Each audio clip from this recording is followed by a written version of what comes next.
మొత్తం తెలుగు వాళ్ళు ఎందుకు ఇలా బిహేవ్ చేస్తున్నారు అన్న క్వెషన్ మార్క్ ఏర్పడుతుంది. ఒక 2-3 రోజుల క్రితం నా తమ్ముడు సాయిధరమ్ తేజ్ హనుమంతు అన్న వ్యక్తి వీడియో ఎందుకు ఇలా చేశాడు అని క్వెషన్ చేసేసరికి అది ఎంత జుగుప్స్గా ఉన్నిందంటే ఆ video Telangana chief minister, deputy chief minister, DGP వీళ్ళందరూ రియాక్ట్ అయ్యి యాక్షన్ తీసుకుంటారని చెప్పిన దానికి ఫస్ట్ అండ్ ఫార్మోస్ట్ వాళ్ళందరికీ చాలా థ్యాంక్స్. ఈ హనుమంతు కూడా ఒక మంచి కుటుంబం నుంచి వచ్చున్నారు.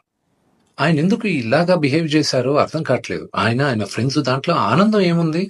ఒక చంటి బిడ్డ, ఆ బిడ్డకి 2-3 సంవత్సరాలు కూడా ఉండదు. ఆ బిడ్డ గురించి అంత సెక్షువల్ గా మాట్లాడాల్సిన అవసరం ఏముంది? అండ్ అసలు దాని గురించి మాట్లాడుతూనే ఒళ్ళు జలధరిస్తుంది. It's really wrong. మన తెలుగు వాళ్ళం అలాంటి వాళ్ళం కాదు.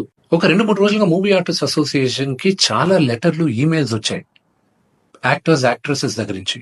వీళ్ళందరూ కూడా మీరు యాక్షన్ తీసుకోవాలి, ఇలాంటి వాళ్ళు చాలా మంది ఉన్నారు యూట్యూబ్ లోను,